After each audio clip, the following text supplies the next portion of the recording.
တော်ရှင်တောင်စုံမြို့ဓမ္မရုဒ္ဓဆရာတော်ဘုရားကြီး၏ဓမ္မနုပဒနာတတိပဋ္ဌာန်တရား9ရက်စခန်းအတုပ်ပေးပွဲ၌ဟောကြားအပ်သောဗုဒ္ဓဘာသာကောင်းတယောက်တရားတော်နာမည်ကပါတယ်လေဦးဇင်းတို့ဒီမြန်မာနိုင်ငံဆိုတာဗုဒ္ဓဘာသာအင်မတန်ထွန်းကားတဲ့နိုင်ငံမှာဗုဒ္ဓဘာသာဝင်ဥယျာဉ်တခြားဘာသာဝင်တွေနဲ့စာကြည့်မယ်ဆိုရင်မနိုင်စာလောက်ကိုများတဲ့ဗုဒ္ဓဘာသာဝင်တွေများတဲ့နိုင်ငံအဲဒီဗုဒ္ဓဘာသာဝင်တွေဥယျာဉ်များနေပြီမဲ့လို့ဗုဒ္ဓဘာသာကောင်းတွေများသလားဗုဒ္ဓဘာသာကောင်းတွေရှားသလားဆိုတာဒီတရားတော်ကိုနာကြည့်ရင်ဦးဇင်းတို့တရားဓမ္မတွေသိနိုင်ပါတယ်မိမိတို့လည်းပဲဗုဒ္ဓဘာသာကောင်းတယောက်ဖြစ်သလားမဖြစ်သေးဘူးလားမဖြစ်သေးရင်လည်းတို့ပဲချက်လက်တွေလိုသေးတယ်ဘာတွေကျင့်ရအောင်မယ်ဆိုတာသိနိုင်အောင်ဒီတရားကိုဟောတာနော်ဒီတရားတော်ကိုမဟောကြမနာကြမီဘုရားပိုင်ရှင်ဖြစ်တော်မူသောအစဉ်တရားသုံးလောကတော်တာသဗ္ဗညုမြတ်စွာဘုရားကိုရှိခိုးကြည်ညိုကြရအောင်တရားဓမ္မပေါင်းတော်ကောင်းတို့ကလက်အိတ်ချီမိုးပြီးတော့အာယုံပြုကကြည်ညိုတရားပွားများကြပါဒီပင်စာတတကာတယံတိတွေသတ္တရောနဝေကံတာ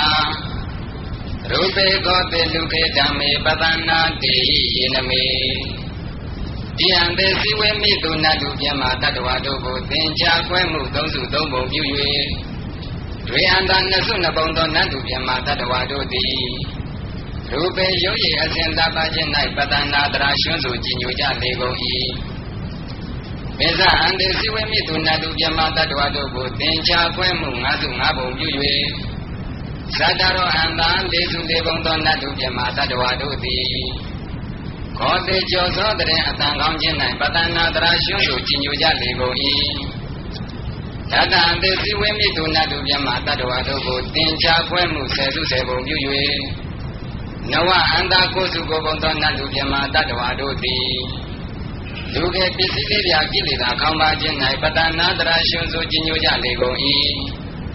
ကာတိယံတေစီဝေမိတုနတုပြမတတ္တဝါတို့ကိုသင်္ချာခွဲမှုတသိန်းစုတသိန်းပုံပြု၍ဧကန္တတစုတပုံသောနတုပြမတတ္တဝါတို့သည်ဓမ္မေသီလသမารိပညာတိဟုသောဂုဏ်တရား၌ပတနာတရာရှွန်းစုကြည်ညိုကြလေကုန်၏ဒေဟိတောရူပပမာဏပုဂ္ဂိုလ်ဂောတပမာဏပုဂ္ဂိုလ်ဒုက္ခပမာဏပုဂ္ဂိုလ်ဓမ္မပမာဏပုဂ္ဂိုလ်၄မျိုးတို့သည်ပတာရိလပါတရာရှွန်းစုကြည်ညိုသည့်ကြည်ညိုတိုက်ကုန်သောယေကုဏအကျေရူပဝါစာဣတိဓမ္မာတိဟုသောအစဉ်တရား၄ပါးဂုဏ်တော်များတို့သည်တန်တိအမြာဖြင့်တင်ရှားပုံသေးရှိပါပေကုန်၏ဒေတောရူပဝါစာဣတိဓမ္မာတိဟုသောအစဉ်တရား၄ပါးဂုဏ်တော်များတို့ကိုအဟံဘယအာယုံကိုယ်လုံးထုတ်၍ကြည်ုံကိုရောဘုရားတပည့်တော်သည်နမေနမမိဂုံတော်ထုံမှန်ဘုံတော်မှန်လျက်ချီးမွမ်းတော်မနာပနာညွတ်ကြောသက်ဆုံးမိုး၍ရှိခိုးတော်ပါ၏ရှင်ဗျာမယံတရားဟောပုဂ္ဂိုလ်တရားနာပုဂ္ဂိုလ်ခေါ်ဆိုသမုတ်အကျွန်ုပ်တို့သည်နမေနမမမင်္ဂလာသရဏလက်ဥဇ၌ကြည်စွာကိုရောပူဇော်မြတ်တို့လက်ဆုံးမိုး၍ရှိခိုးဥညွတ်ကြပါကုန်၏မြတ်စွာဘုရား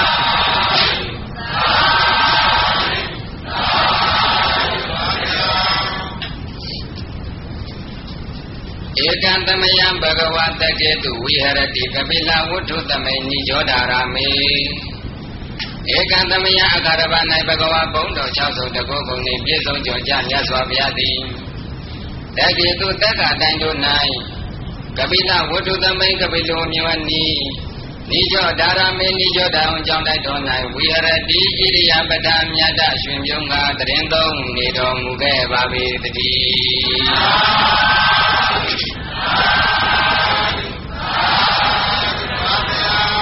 အခါတပတ်သုံးလောကတုတ္တသဗ္ဗညုမြတ်စွာဘုရားသည်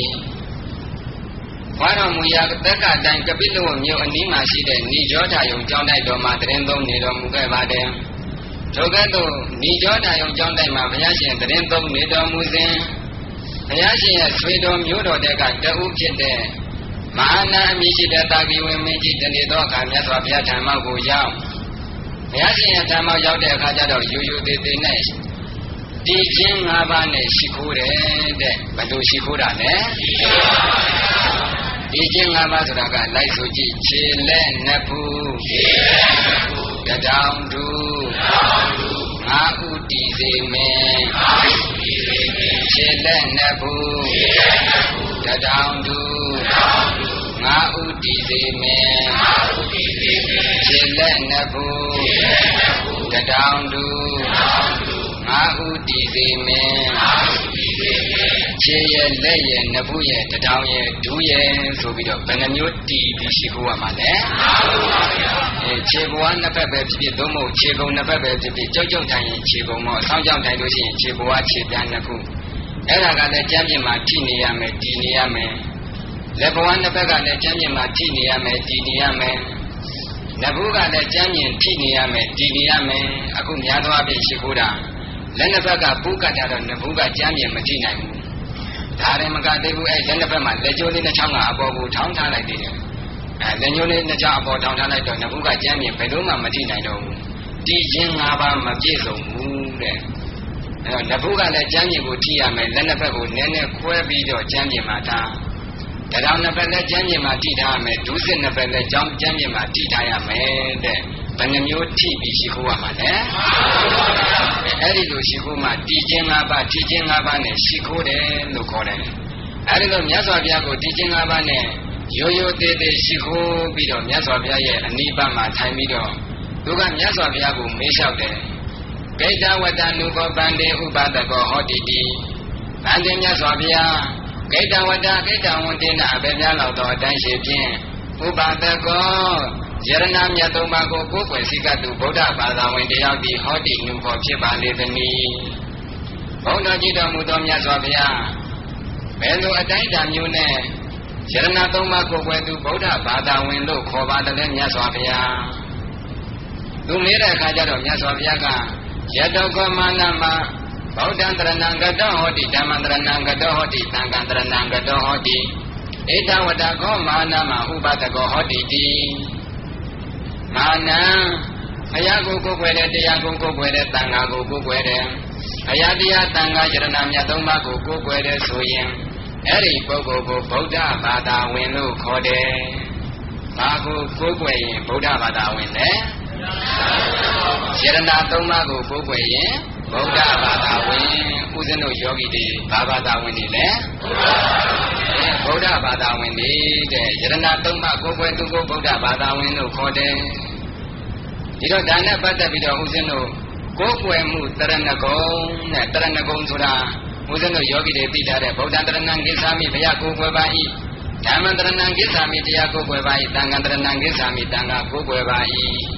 အဲ့ဒီလိုဆိုပြီးကိုယ်ွယ်တာတရဏဂုံလို့ခေါ်တယ်နော်ကဲအဲ့ဒီတရဏဂုံခံယူဆောက်တည်ပြီးဆိုရင်ဒီပုဂ္ဂိုလ်ကိုဗုဒ္ဓဘာသာဝင်လို့ခေါ်တယ်ဘုရားကိုယ်ွယ်သူတရားကိုယ်ွယ်သူတန်ခါကိုယ်ွယ်သူလို့ခေါ်တယ်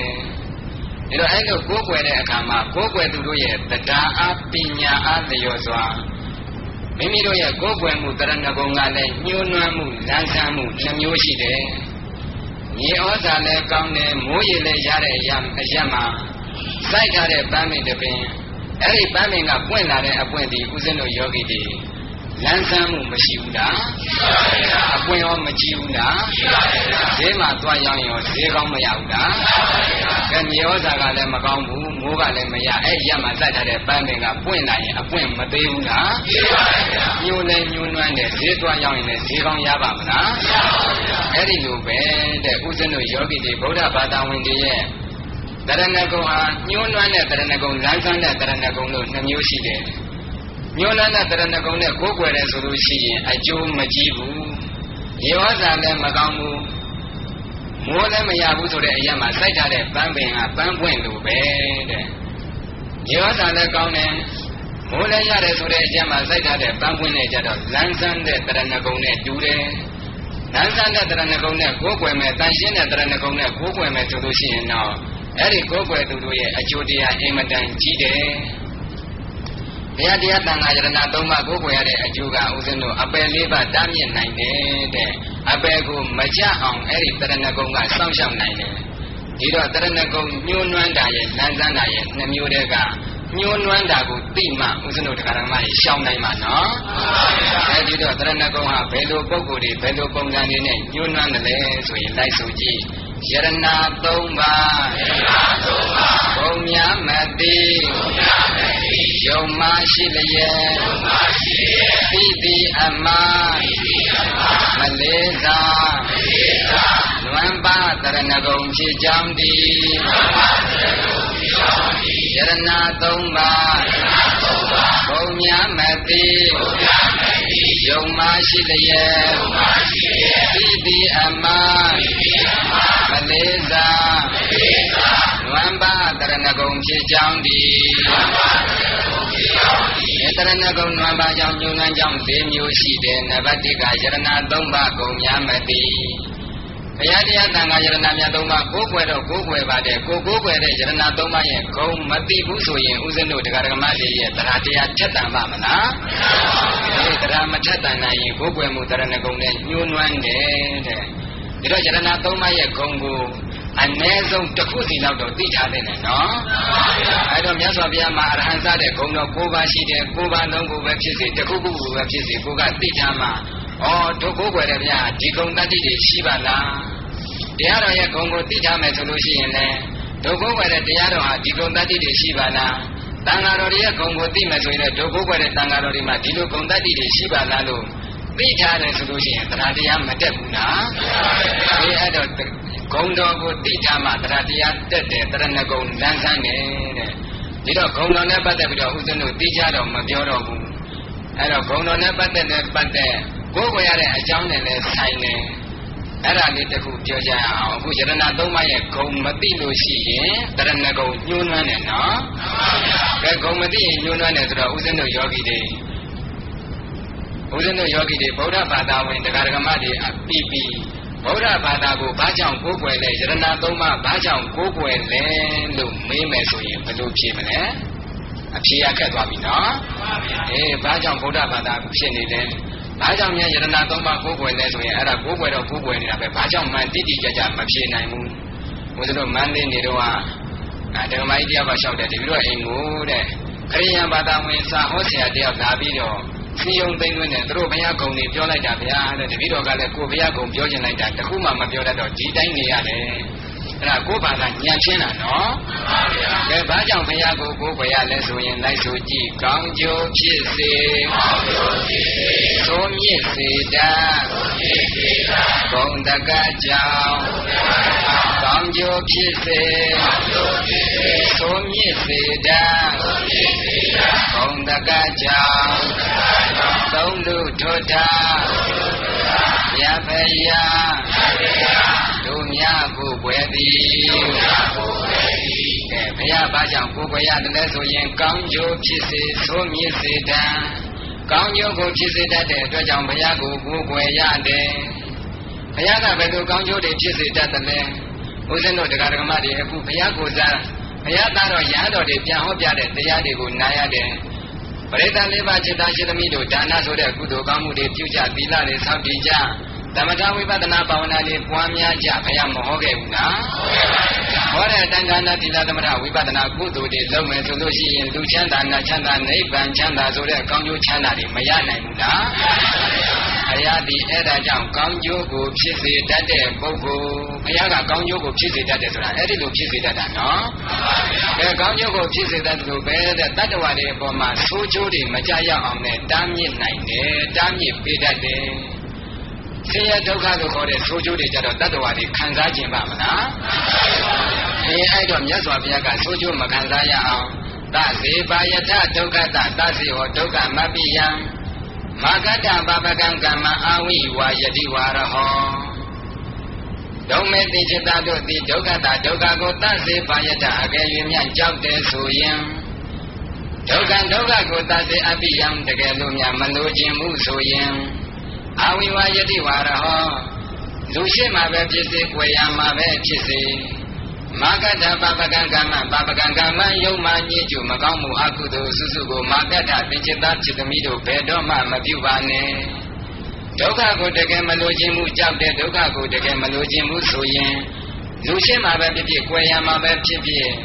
မကောင်းမှုအကုသိုလ်မှန်သမျှမပြုပါနဲ့လို့ဘုရားရှင်ဟောခဲ့တယ်နော်အဲ့ဒီဟောခဲ့တဲ့တရားတိုင်းဦးဇင်းတို့တရားဓမ္မတွေက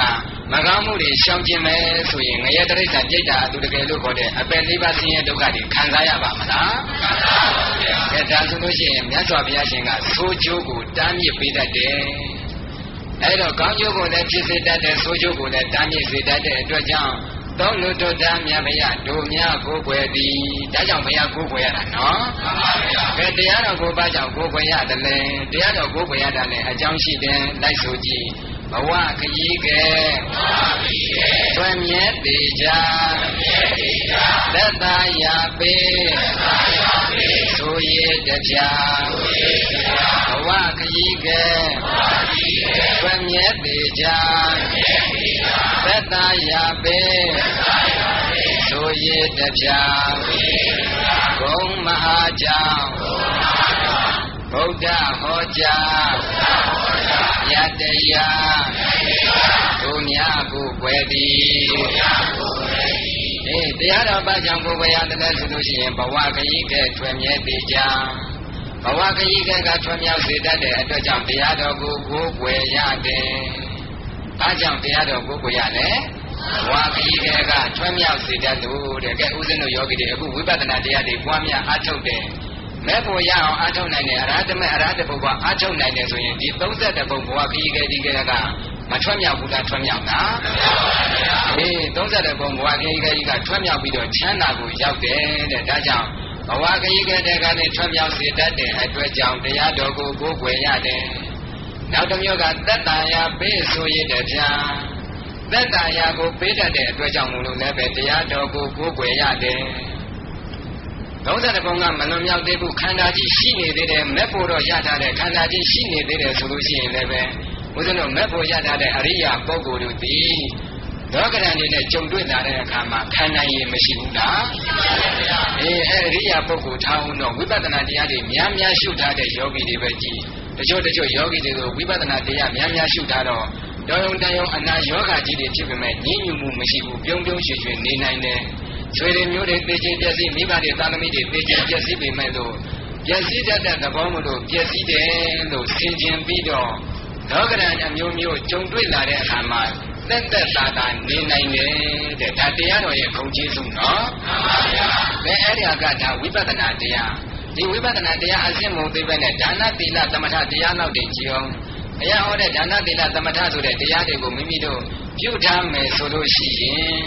လူဖြစ်ရင်လည်းလူချမ်းသာနတ်ဖြစ်ရင်လည်းနတ်ချမ်းသာမရဘူးလားရမှာလား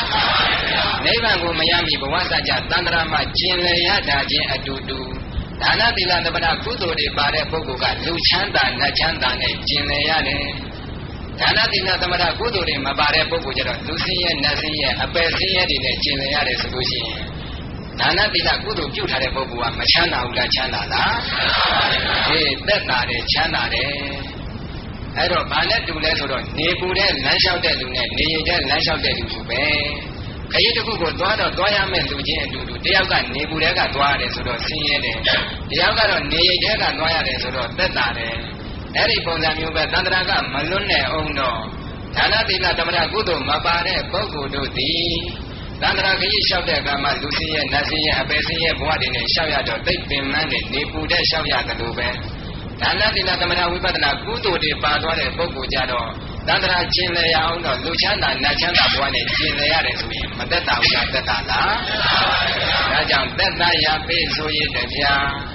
တတ္တဝါတွေကိုသက်သာရပေးတတ်တဲ့အတွက်ကြောင့်မို့လဲတရားတော်ကိုကိုးကွယ်ရတယ်ဗုဒ္ဓဟောကြားမြတ်တရားတို့များကိုးကွယ်သည်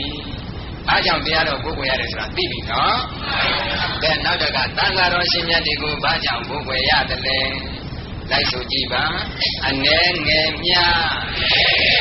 ပေးသူကလည်းကောင်းကျိုးအသင်ချင်းပေးစေတတ်ညာဘုံတရားကြောင့်အနည်းငယ်များပေးသူကလည်းကောင်းကျိုးအသင်ချင်းပေးစေတတ်ညာဘုံတရားကြောင့်မြတ်စွာဘုရားတတိသာတို့များကိုွယ်သည်အနည်းငယ်များ ပေးလူရတဲ့ကောင်းကျိုးအသင်္ချေပေးစေတညဂုံတရားကြောင့်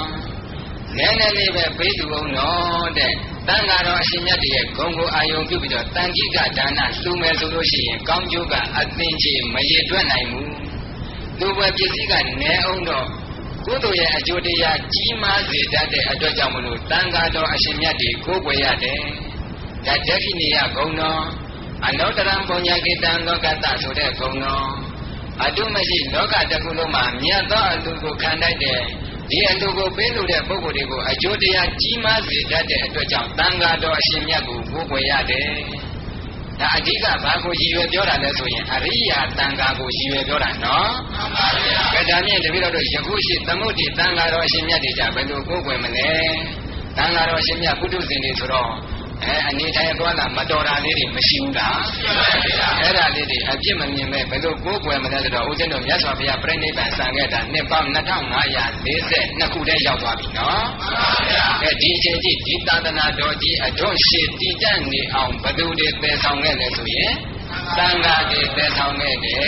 တဲ့ဦးဇင်းတို့ယောဂီတွေသိချရဲ့လားသိပါပါဘုရားတတိပယ်ဆောင်တာမဟုတ်လားဟုတ်ပါဘူးဦးဇင်းတို့အခုတော့ဘယ်လိုပြောကြလဲဒုရတတိကပိဋကသုံးပုံဆောင်မယ်တော့တဲ့ကဲဘုရားလက်ထက်ကနေအခုအချိန်ကြီးပိဋကတွေကြက်လိုက်အန်လိုက်နဲ့လက်ချောင်းလဲပလောင်းတအောင်သင်ထားတဲ့ကိုတော်တွေမျက်နှာတောင်လည်းမကြည့်ဘူးဟိုဒုရတတိမေတော်ကသွားပြီးတော့ပိဋကသုံးပုံဆောင်နေအဲ့ဒါမြန်မာပြည်မှာကိုယ်ကွယ်တဲ့ပုဂ္ဂိုလ်တွေအများကြီးရှိတယ်နော်အဲ့ဒါဘယ်ကဆင်းသက်လာလဲဆိုတော့အိန္ဒိယကဆင်းသက်လာတာအိန္ဒိယမှာသူတို့ဒုရတတိကိုယ်ကွယ်တဲ့ဒီသမိုင်းကြောင်းပြောရင်တော့ရှည်တယ်ဦးစင်းနည်းနည်းဖြတ်ပြောမယ်အဲ့တော့သူတို့အိန္ဒိယမှာဘာလုပ်ကြတယ်လဲဆိုတော့စီဝါဖြစ်တွန်းတဲ့အခါကျတော့ဒီနတ်သမီးမြစ်ထဲမှာရှိမယ်လို့အာယုံပြုတ်ပြီးတော့မြစ်ကမ်းတဲ့ဘေးမှာအဲ့ဒါနတ်သမီးရုပ်ကလေးလုပ်ပြီးတော့ကိုးကွယ်အဲ့ဒီလိုကိုးကွယ်ရနေပြီးတော့တဖြည်းဖြည်းနဲ့မြစ်ဆောင်နတ်သမီးဆိုတော့စီးစရာဘာထည့်ပေးရမလဲမြစ်ထဲမှာဟင်းသာကူးမလားဘဲကူးမလား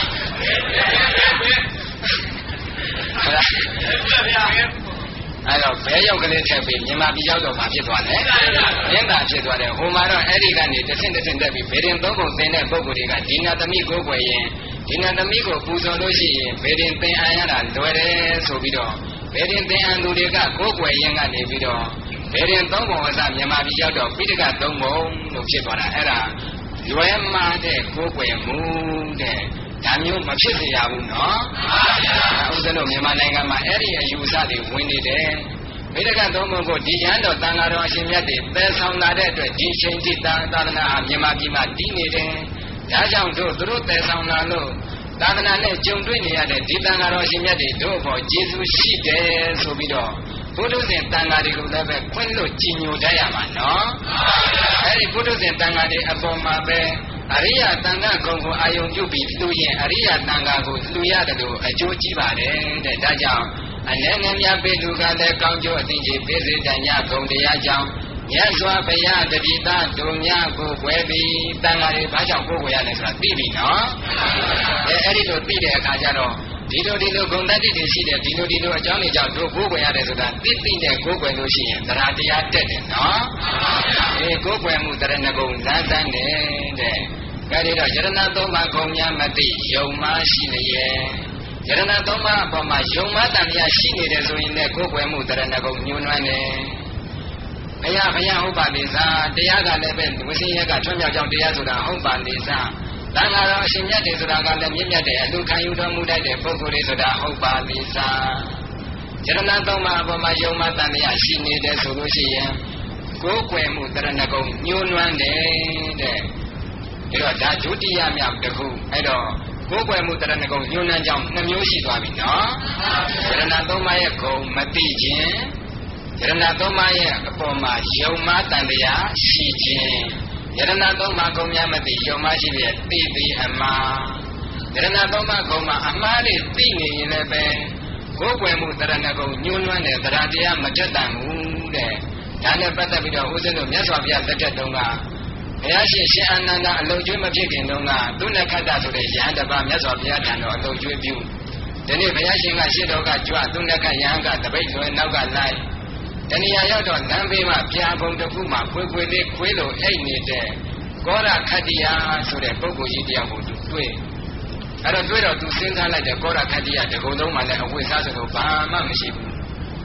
အဲ့တော့လည်းပြပုံမှာအဲ့တဲ့စားတော့လည်းပဲလေးဘက်ထားပြီးတော့မြေကြီးပေါ်မှာဟပ်ပြီးစားတယ်ဆိုတော့ဒီပုဂ္ဂိုလ်သူစဉ်းစားကြည့်တယ်အဝိစားလည်းတစ်ခုမှမရှိတော့အဝိစားပေါ်မှာလည်းသူတွေ့တာမှုတဏှာမရှိဘူးကျောင်းနေပေါ်မနေပဲပြပုံအဲ့တော့ကျောင်းပေါ်နဲ့တွေ့တာမှုတဏှာမရှိဘူးဒီတော့ဒီပုဂ္ဂိုလ်မှယဟန္တာအစေဆိုပြီးတော့ဘုရားနောက်ကလိုက်နေရရင်လည်းခွေးလိုကျင့်နေတဲ့ကောရခတ္တိယကိုသူယဟန္တာလို့ထင်အဲ့တော့ရှေ့ကကြွနေတဲ့ဘုရားရှင်ကသူနဲ့သူနဲ့ခတ္တရဲ့အကြံကိုရိပ်မိတယ်သူနဲ့ခတ္တရဲ့အကြံကိုသိတော့จิตသူနဲ့ခတ္တငါဘုရားနောက်တော်ကလည်းလိုက်နေသေးတယ်ငါဘုရားသာသနာပေါ်မှာလည်းယဟန်ပြုနေသေးတယ်ခွေးလိုကျင့်နေတဲ့ပုဂ္ဂိုလ်ကိုယဟန္တာလို့ထင်တာငါဘုရားအံ့ဩပါရဲ့ဒီလိုလည်းမရောသူနဲ့ခတ္တဘာပြန်ပြောလဲအရှင်ဘုရားသူတစ်ပါးယဟန္တာဖြစ်တာဝန်မတူပါနဲ့တဲ့ကဲဟိုပုဂ္ဂိုလ်ကိုယဟန္တာတဲ့မြတ်စွာဘုရားကျတော့သူကဘယ်လိုမြင်လိုက်လဲဘုရားမှာအရဟံဂုဏ်ဆိုတာရှိတယ်နော်တရားမှယာကိလေသာတွေကိုပယ်တတ်ထားတဲ့အရဟံဂုဏ်ရှိတယ်ဘုရားမှာကိလေသာမရှိဘူးဒါပေမဲ့လို့သူဘုရားကိုဘယ်လိုမြင်လိုက်လဲဆိုတော့တရေတကြွအထက်တန်းကပုဂ္ဂိုလ်တွေလှူထားတဲ့ကောင်းတဲ့အဝတ်သင်္ကန်းတွေဝတ်တယ်ကောင်းတဲ့ချောင်းကြီးတွေကိုနေတယ်ကောင်းတဲ့ဆွမ်းတွေစားတယ်တဏှာရှိတဲ့ပုဂ္ဂိုလ်လို့မြင်လိုက်တယ်ကဲဘုရားရဲ့အရဟံဂုဏ်ကိုပြောင်းပြန်မြင်သွားပြီနော်ယရဏသုံးပါးဂုဏ်များမသိယုံမရှိတဲ့တိတိအမှားတဲ့ဘုရားဂုဏ်ကိုအမှားအနေနဲ့သူသိသွားပြီအဲ့ဒီလိုပုဂ္ဂိုလ်မျိုးကိုးကွယ်မှုတရဏဂုဏ်ညှိုးနွမ်းယုံနေမကဘူးအဲ့ဒီကနေနောက်ပိုင်းသူဒီကောရခတ္တိယရဲ့အသင်အပင်ဝင်ဖြစ်ပြီးတော့ဒိဋ္ဌိပေါင်းကိုရောက်သွားတယ်တဲ့ဘယ်လောက်တောင်အခြေအနေဆိုးသွားလဲဆိုတော့ဗုဒ္ဓဘာသာကိုးကွယ်သူယဟန်တပါအဖြစ်ကနေပြီးတော့ဒိဋ္ဌိဘဝထဲရောက်သွားတာနော်အဲ့တော့ယရဏသုံးပါးရဲ့ဂုဏ်အမှားသိခြင်းဆိုတာလည်းအပြစ်တစ်ခုပဲအဲ့ဒါနဲ့ပတ်သက်ပြီးတော့ဦးဇင်းတို့တီဟိုကျွန်းမှာတခါတည်းကဘာပြောလဲဆိုတော့ယဟန်တပါကဇာပင်ကြီးရလို့ကောင်းကင်ပြန်တက်သွားသူကမြင်လိုက်တဲ့အခါဘာပြောလဲဟိုမှာငှက်ဖုံးကြီးတဲ့ကဲကောင်းကင်ပြန်ရင်ငှက်လိုပဲသူထင်နေတာအဲ့တော့ဇာပင်ကြီးဆိုတဲ့တရားကိုသူပြောင်းပြန်ထင်သွားတာနော်ဇာပင်ကြီးဆိုတဲ့တရားကိုငှက်လိုအတောင်မှပေါက်ပြီးပြန်တတ်တယ်လို့ထင်ပြီးဟိုမှာငှက်ဖုံးကြီးလို့အဲ့ဒါသူပြောလိုက်တာဒါယရဏသုံးပါးရဲ့ဂုဏ်တွေကိုအမှားသိနေတာတဲ့အဲ့ဒီတော့အမှားသိလို့ရှိရင်လည်းလေးလေးစားစားရှိပါဦးမလားရှိပါဘူးဘုကွယ်မှုတရဏဂုံညွန်းနှမ်းတယ်နောက်တကမလေးစားတဲ့ယရဏသုံးပါးအပေါ်မလေးစားဘူးဆိုလို့ရှိရင်ဥစ္စံတို့တရားဓမ္မတွေကိုယ်ကွယ်မှုတရဏဂုံညွန်းနှမ်းတယ်မညွန်းနှမ်းလားညွန်းနှမ်းလားအေးမလေးစားဘူးဆိုတာနဲ့ပတ်သက်ပြီးတော့ဥစ္စံတို့တရားဓမ္မတွေဒါလေးလေးစားစားကိုပဲတတိထားရမယ်ကဲဥစ္စံတို့တရားဓမ္မတွေကိုမေးမယ်အိမ်မှာဘုရားပြင့်ပြီးကိုယ်ကွယ်တာဘာကြောင့်ကိုယ်ကွယ်လဲဘာကြောင့်မှမသိပါဟုတ်အဲ့ဒါအိမ်မှာဘုရားပြင်ကိုယ်ကွယ်တယ်ဆိုတာလူဘဝနဲ့နေတယ်ဆိုတော့အဲ့ရဒီတောင်လူတော့ကောင်မှစီးပွားရေးကြီးပွားရေးလူမှုရေးတွေနဲ့နေ့စဉ်ရှုပ်ချက်ခတ်နေတော့ဒီငါတို့ကအိမ်မှာနေ့စဉ်ဒီလောက်တွေနဲ့ရှုပ်ချက်ခတ်နေတော့ဘုရားကျောင်းကံကိုနေတိုင်းမသွားနိုင်ဘူးကုသိုလ်တရားတွေနေတိုင်းရမှာမဟုတ်ဘူးဒီတော့နေ့စဉ်တို့ကုသိုလ်ရအောင်အိမ်မှာဘုရားကိုပြင့်ပြီးကိုယ်ကွယ်မယ်ဆိုပြီးတော့ဗုဒ္ဓဘာသာဝင်ရဲ့အိမ်ထဲမှာဘုရားကျောင်းဆောင်ထားပြီးတော့ကိုးကွယ်တယ်နော်အဲလိုကိုးကွယ်ကြတဲ့အခါအိမ်သစ်တက်တုံးလေးဘုရားကျောင်းဆောင်အသစ်ရတုံးလေးတခါတော့ဘုရားရှိခိုးပန်းလေးလဲဝေးလို့ရေချမ်းတွေကလည်းအပြည့်စီမီတွေလည်းထွန်းတာဆွမ်းပန်းတွေလည်းတခါလည်းအပြည့်အဲ့ဒီဆွမ်းပန်းတွေရောပန်းတွေရောရေချမ်းတွေရောအဲ့နေရနေနောက်ပိုင်းတခါဘာမှမပြုတ်ပြင်လိုက်တာဘယ်လိုဖြစ်သွားလဲဆိုတော့ရေခွက်တွေမှာဂျိုးကပ်ပြီးတော့တဝက်လောက်ခံသွားတယ်ရေခွက်မလဲရသေးဘူးပန်းနေနဲ့ညှိုးချောက်သွားတဲ့အထိဖြစ်သွားတတ်တယ်တဲ့အဲ့ဒီလိုအိမ်ကြီးရှိတယ်နော်အဲ့ဒါမှန်ပါဗျာလိုက်တာမပြောနဲ့ကိုယ်နည်းနည်းထိနေတယ်ချင်းဟုတ်လားအဲ့ဒါမျိုးတွေဖြစ်တတ်တယ်ကဲနောက်တစ်ခါဦးဇင်းတို့အဲ့ဘုရားကိုပြင့်ပြီးကိုးကွယ်ကြတယ်တဲ့ဒီလိုကိုးကွယ်ပြီးတော့အဲ့ဒါဆွမ်းပန်းတွေကတ်တဲ့အခါစဉ်းစားကြည့်ပေါ့မြတ်စွာဘုရားဆိုတာကအာယုံတက်ပြီးတဲ့အချိန်ကစပြီးတော့မုံမလွဲပြီးဖုံးပေးတာနော်မှန်ပါဗျာကဲမနေ့ကလေးကကတ်ထားတဲ့ညနေကျမှဆွမ်းတော်ပန်းနေကြတယ်ကဲကြည်သမ်းမအောင်အခုဒီနာမည်ကြီးဘုရားတွေတကိုးကြီးဘုရားတွေမှာဆွမ်းတော်ကတ်ကြတဲ့အခါလဲအာယုံတက်မှဖုံးပေးတဲ့ဘုရားကိုနှစ်ချက်တိလောက်တည်းထားပြီးတော့ကတ်ထားတယ်အဲ့ဒါအတ္တပုရိသဒါနမတူတော်အလူတို့ခေါ်တယ်ဘာလူတဲ့လဲကတ်ချိန်မှာကတ်ရမယ်အမွန်လာပြီးတဲ့နောက်ပိုင်းဘုရားရှင်ဖြောရည်ပဲကတ်လို့ရမယ်ရေပဲကတ်လို့ရမယ်အဲ့ဒါအဲ့ဒီအချိန်ဒီမှာသွားပြီးတော့အာယုံမတက်ခင်သမင်းဆွနေကတ်တယ်ဆိုလို့ရှိရင်ကို့မှာလူတော့လူရတယ်သူတော်ကောင်းအလူမဖြစ်ဘဲနဲ့မသူတော်အလူဖြစ်သွားတတ်တယ်နော်နောက်တစ်ခါဘုရားပန်းဦးတွေညှိုးနှွမ်းတာနဲ့ပတ်သက်ပြီးတော့ဦးဇင်းတို့ကတဏှာတွေ့တယ်ရုံးကနေအိမ်ကိုရောက်သွားတဲ့အခါကျတော့ညနေဆောင်တော့ဟိုမှာမီးကလည်းပြက်နေတော့ကဲဘုရားမီးပူဇော်ကြဆိုတော့ဘုရားမီးပူဇော် ဒကမကြီးတယောက်ကပြေးပြီးတော့အခန်းတောင်းအောင်သီးလေးကိုတခါလဲအဝတ်နီလေးဆွဲကန်လိုက်တယ်ဟာဒကမကြီးဘာလုပ်တာလဲသူကအိမ်တွင်းမင်းမာဂီရီဗျာတဲ့ဒါကြောင့်မို့လို့အဝတ်ကာတာဆိုတော့ဦးဇင်းကသဘောပေါက်တယ်အိမ်တွင်းမင်းမာဂီရီဆိုတာဦးဇင်းတို့အကျက်စီနော်အစိမ့်နေမဟုတ်ဘူးကိုတကျင်တော့တတ်ခံရမှာအဲဒါကြောင့်မလို့ तू ကမီးကြောက်တယ်ဗျာတဲ့ဒါကြောင့်မလို့အရင်ပွဲထားတယ်အဲ့ဒါဘုရားကြတော့မီးထွန်းတာသူတို့မသိဘူးဟိုအိမ်တွင်းမင်းမာဂီရီကြတော့ကြောက်တယ်ကြာပြေးပြီးတော့ကိုယ်ကကာနေရသေးတယ်ဘုရားပန်းဟောတာမလန်းကျင်နေရမယ်အဲ့ဒီမင်းမာဂီရီရဲ့ပန်းဟိုသူတို့မညှို့ရဲဘူးဟိုကအုံသီး6တယ်ဆိုတာနဲ့ဘာဘာညာညာဆိုရင်အဲ့ဒါလန့်ဖြန့်ပြီးတော့အုံသီးလဲကျွမ်းမီးမကောင်းဘူးဆိုတဲ့လဲကိုဘုရားကြတော့တစ်စိမ့်လောက်တဲ့နဲ့တင်လိုက်တာပဲဆွန်းလေးမှတခါတည်းတလုတ်စာလေးကိုပကံသေးသေးလေးနဲ့တည်းကိုစားရင်စဉ်းစားကြည့်ပေါ့အဲ့လောက်နဲ့ဝမလားအဲ့ဘုရားကြတော့အဲ့ဒီဘက်မှာအုံသီးလေးတစ်စိမ့်နဲ့ထင်ရခဲလေးတစ်ခက်တင်ပြီးတော့ပေါင်းစိတ်ပေါင်းဥချပြီးထပြန်တော့တာပဲအဲ့ဒါဗုဒ္ဓဘာသာဝင်တွေရဲ့ချွတ်ယွင်းမှုလေးတွေနော်ဒီဟေတုဟိတတ္တာကိသန္တိတောကတေဒိဋ္ဌံတေနေကုတေသပိသမေစိတ်တေသမံပလံသေတောပဏိတိဟေတုဟိတတ္တာကိသန္တိတောကတုတ်တုကတေသက်တော်ထေရှားဘုရားနဲ့ပရိနိဗ္ဗာန်ဆံဝင်တော်မူပြီးတဲ့စေတီတော်မြတ်တွေကိုတန်တူထစိတ်ထတူညီစွာထွားပြီးကိုးကွယ်နိုင်မယ်ဆိုရင်အကျိုးပေးကလည်းတူညီတယ်တဲ့သက်တော်ထေရှားဘုရားကိုးကွယ်တာနဲ့စေတီတော်တွေရုပ်ပွားဆင်းတုတွေကိုးကွယ်တာစိတ်ထဲမှာတန်တူထားနိုင်ရင်အကျိုးပေးတယ်ပဲတန်တူတယ်နော်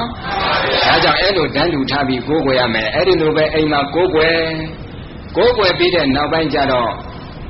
ကြာလာတဲ့အခါဘယ်လိုဖြစ်လာတယ်လဲဆိုတော့ဦးဇင်းတို့အိမ်မှာဗုဒ္ဓဘုရားရှင်တော့ကိန်းနေတယ်ဗုဒ္ဓဘုရားရှင်အိမ်မှာမိမိတို့အိမ်မှာသတင်းသုံးနေတယ်ဒါပေမဲ့မိမိတို့ကအိမ်ပေါ်မှာဘုရားမကြိုက်တဲ့အလုပ်တွေလုပ်တယ်ဘုရားကအရက်တောက်တာကြိုက်လားဒါပေမဲ့ဘုရားခန့်ရှိမှပြောင်ပြောင်တင်းတင်းနဲ့ဝိုင်းဖွဲ့ပြီးတော့ပလင်းတန်ခွက်တန်စူးစူးညံ့ညံ့နဲ့တောက်နေကြတာရှိတယ်နော်ဗုဒ္ဓအခါရဝဘုရားမလေးစားမှုတဲ့ဘုရားလေးစားလို့လားမလေးစားလို့လားအဲ့ဒါဘုရားကိုမလေးစားလို့အဲ့ဒီလိုလုပ်ကြတာဒါကြောင့်မလို့ဘုရားမကြိုက်တဲ့အလုပ်တွေဘုရားရှိမှမလုပ်တင်ဘူးဘုရားကံကိုတီးချာထုတ်နိုင်တဲ့ပုဂ္ဂိုလ်တွေကတီးချာထုတ်ပေါ့တီးချာမထုတ်နိုင်ဘူးဆိုတဲ့ပုဂ္ဂိုလ်တွေကြတယ်ဘုရားရဲ့ရှေ့မှာဘုရားကျောင်းဆောင်ရဲ့ရှေ့မှာလိုက်ကလေးထားပြီးတော့ကိုးကွယ်တဲ့နဲ့နော်မှန်ပါဗျာဥစ္စလို့လူပုဂ္ဂိုလ်တွေဆိုတာကအလုပ်တွေပင်ပန်းပန်းလောက်ကင်ပြီးလို့ရှိရင်အလုပ်တွေပင်ပန်းပန်းလောက်ကင်ရလိုက်တဲ့အတွက်ကြောင့်မလို့ပင်ပန်းတဲ့အခါအိမ်ကြတက်လာတော့ဒူပေါ်ပေါင်းပေါ်ထိုင်ကြပြူကြဘုရားကျောင်းဆောင်နဲ့ကိုယ့်ရဲ့ကြားထဲမှာလိုက်ကလေးချမထားဘူးဆိုရင်ဘုရားရှိမှမယုံမသိမသိမတော်နေတယ်လို့နော်မှန်ပါဗျာဒါကြောင့်မလို့တရားအခန်းဆောင်ထုတ်ပြီးတော့မကိုးကွယ်နိုင်ဘူးဆိုလို့ရှိရင်အဲ့ဒီပုဂ္ဂိုလ်တွေကလိုက်ကလေးတော့ချထားတဲ့နဲ့ဒါရင်မကသေးဘူးအိမ်ပေါ်မှာတခါတည်းတချို့ဒါအမျိုးသမီးတွေများတယ်ပေါ့ကြမ်းကြမ်းတန်းတန်းပြောလိုက်ဆိုလိုက်ဆဲလိုက်တခါတည်းအဲ့ဒီလိုတွေလုပ်နေတယ်ဆိုရင်လည်းဘုရားနဲ့အတူတကွနေပြီးဘုရားကိုမယုံသေးမလေးစားရရောက်တယ်ဒါဗုဒ္ဓအခါရဝလုပ်ငန်းနေနော်မှန်ပါဗျာအဲ့ဒါဦးဇင်းတို့အခုတော့အရက်ဆိုင်တွေမှာပြောင်ပြောင်တင်းတင်းဆိုင်ရှိမှရေးထားတာဗုဒ္ဓံဓမ္မံတန်ခါအထက်ကျတော့အရက်ရောင်းနေခဲ့မကောင်းဘူးဦးဇင်းတို့ကတခါကျတော့စားတော့ဆိုင်ဆိုတော့ကိုယ်ကလည်းဘုဒ္ဓတနဲသေးတယ်ငငယ်အချိန်တုန်းကဆိုင်ဝမ်းမှာလည်းဗုဒ္ဓံဓမ္မံတန်ခါရေးထားတော့စားတော့ဆိုင်ဆိုတာထမင်းဆိုင်ပဲထင်တယ်ဆိုတော့ဆိုင်နဲ့လည်းဝင်သွားတော့အပေါက်ဝတယ်မဲ့အနတ်နဲ့မူးလဲနိုင်တယ်ဗျအဲ့ဒါယရဏသုံးပါးရဲ့အကြောင်းတွေအရာတွေရေးထားပြီးတော့လောက်တာကြတော့တခြားဘုရားမကြိုက်တဲ့အလုပ်တွေလုပ်နေတယ်ဆိုတော့ဗုဒ္ဓအခါရဝလို့ခေါ်တယ်နော်မှန်ပါဗျာကဲနောက်တစ်မျိုးကဓမ္မအခါရဝတရားတော်ကိုမယုံသေးမလေးစားမှုတရားတော်ကိုဘယ်လိုမယုံသေးမလေးစားလဲဆိုတော့တရားတွေဟောနေတဲ့အချိန်တရားတွေနာနေတဲ့အချိန်မှာဘေးနာကစကားတွေစူပွက်ပြောနေမယ်ကျဲလောင်အော်ဟစ်ပြောနေမယ်သို့မဟုတ်လို့ရှိရင်ဗကံခွဲရောက်တဲ့ကိုင်တာအစကြမ်းတန်းအတန်မြအောင်တိုင်းနေမယ်ဆိုရင်တရားဟောတဲ့ပုဂ္ဂိုလ်လည်းအာယုံပြက်တရားနာတဲ့ပုဂ္ဂိုလ်လည်းအာယုံပြက်ဓမ္မအခါရဝတရားကိုမလေးစားမှုဒါတွေမလုပ်သင့်ဘူးနော်မှန်ပါဗျာနောက်တစ်ခါတန်ခါအခါရဝတန်ခါတွေကိုမလေးစားမှုတန်ခါတွေကိုအပြစ်ပြောတယ်မကိုကွယ်ခြင်းမှုမလူခြင်းမှုဆိုနေအပြစ်သွားမပြောနဲ့နော်မှန်ပါဗျာပြောရင်ကိုပြောကိုခံနဲ့အဲ့တော့တန်ဃာတွေကိုအဲ့ဒီလိုအပြစ်ပြောလမ်းသွားတဲ့အခါကျတော့လမ်းရှောင်ပေးရကောင်းမှမသိဘူးတခါစပိတ်စီတာကိုကပဲလွတ်အောင်မနှဲချောင်းနဲ့မရှောင်နိုင်ကိုတိုက်ခံမယ်အဲ့တော့ဒါတန်ခါအခါရဝခေါ်တဲ့တန်ခါတွေနဲ့ဓာန်တူရှင်းပြီးရောက်လာတဲ့အချိန်မှာစပိတ်မော်ကဆင်းမပေးသင့်ဘူးလားပေးသင့်တယ်ဒါပေမဲ့လို့စပိတ်မော်ကဆင်းမပေးဘူး ကိုကတော့ရှောင်းမရှောင်းရင်ကျိတ်တွေတိုက်ခံမှာရှေ့ကလည်းတိုက်မှာပဲနောက်ကလည်းတိုက်ထဲမှာပဲအဲ့ဒီလိုမလေးစားမှုပိုင်းတွေကများလာပြီတဲ့ဒါကြောင့်တန်ခါအာဃာရဝဆိုတာကိုလည်းမဖြစ်စေနဲ့နော်မှန်ပါဗျာအဲ့တော့ဗုဒ္ဓအာဃာရဝဓမ္မအာဃာရဝတန်ခါအာဃာရဝယရဏသုံးပါးအပေါ်မှာမလေးစားဘူးဆိုလို့ရှိရင်ကိုယ်ွယ်မှုတရဏဂုံညှိုးနှွမ်းတဲ့တရဏဂုံညှိုးနှွမ်းကြောင်းဘယ်နှမျိုးတဲ့လဲ၄မျိုးအဲ့ဒီ၄မျိုးရှောင်နိုင်လို့ရှိရင်တရဏဂုံလမ်းစမ်းပါတယ်တဲ့ဒါကြောင့်လမ်းစမ်းတဲ့တရဏဂုံနဲ့ကိုယ်ွယ်နိုင်ဖို့အတွက်ရှောင်ကျင်တတ်ဖို့ဒီ၄မျိုးကိုပြောပြတာနော်အဲ့လိုပြောပြပြီးတော့ကဲနောက်တာဗုဒ္ဓဘာသာကောင်းတယောက်ဖြစ်ဖို့အတွက်ဟောတိလက္ခအတ္တကရမှာဘာရေးထားလဲဆိုတော့ဥပါဒကဝိတိကောတန္တတံပဏိတကောဥပါဒကောကာတမဥပါဒကောတိဥစ္စတိကိမတာတိလံကောအာဇီဝကတံပတ္တိကာဝိပတ္တိတိဣဒံပကိဏကံဝိရိတတံဗုဒ္ဓဘာသာကောင်းတယောက်ဖြစ်ဖို့ရန်အတွက်ကောဥပါဒကောဘယ်လိုပုဂ္ဂိုလ်မျိုးကိုဗုဒ္ဓဘာသာဝင်လို့ခေါ်ပါတယ်လဲကာတမဥပါဒကောတိဥစ္စတိဘာကြောင့်ဗုဒ္ဓဘာသာဝင်လို့ခေါ်တယ်လဲကိမတာတိလံဗုဒ္ဓဘာသာဝင်တွေစောင့်ထိုင်ရမယ်သီလဆိုတာဘာလဲကောအာဇီဝဗုဒ္ဓဘာသာဝင်တွေအသက်မွေးမှုဆိုတာဘာလဲကာဝိပတ္တိဗုဒ္ဓဘာသာဝင်တို့ရဲ့ပြည့်စည်မှုဆိုတာဘာလဲကာတံပတ္တိဗုဒ္ဓဘာသာဝင်တို့ရဲ့ပြည့်စုံမှုဆိုတာဘာလဲဣတိဣဒံပကိဏကံဤ6မျိုးရောရှက်ပကိဏကဒေသနာတော်မြတ်ကိုဝေရိတပံကောင်းစွာမတွေ့သိသင့်သိတိုက်ပါပေတည်း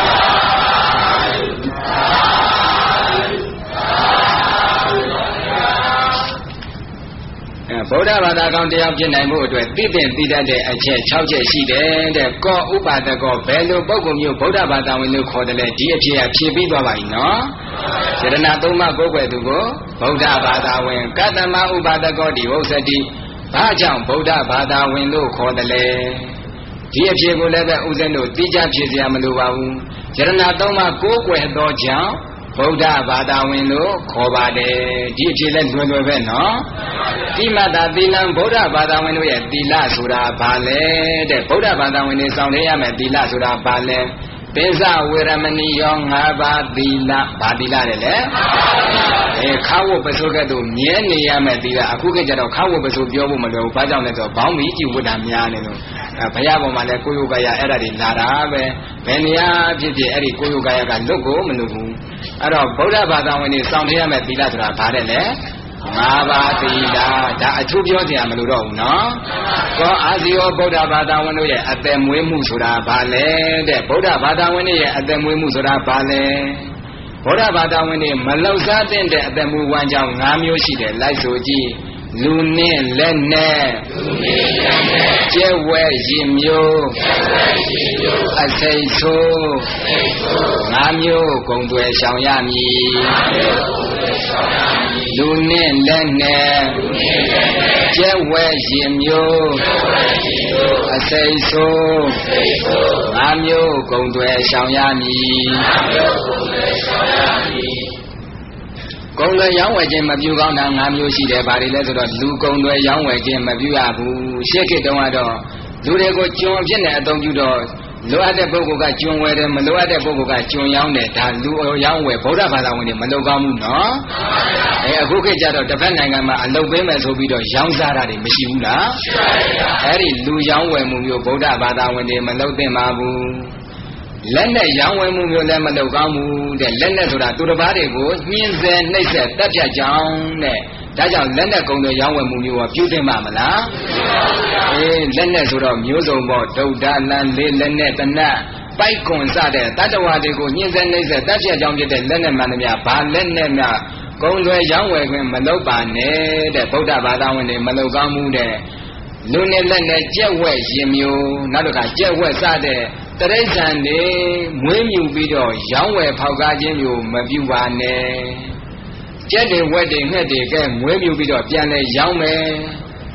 အဲ့ဒီတော့ပြန်ရောင်းမယ်ဆိုလို့ရှိရင်ဦးဇင်းတို့တရားဓမ္မတွေပြန်မရောင်းခင်စကြကိုယ့်အိမ်မှာမွေးထားတော့မကျွေးရဘူးလားကျွေးရမှာလားကုသိုလ်ဖြစ်ပါမလားမဖြစ်ဘူးဒီတတ္တဝါတွေကျွေးတာကုသိုလ်ဖြစ်ကျွေးနေတာမဟုတ်ဘူးအစာကျွေးပြီးတော့စဉ်းစားတယ်ဝက်ပဲအစာကျွေးတာစဉ်းစားကြည့်ပေါ့ဝက်အစာကျွေးပြီဆိုလို့ရှိရင်ကိုယ်ဝက်ကြီးကိုကြည့်ပြီးသဘောကျ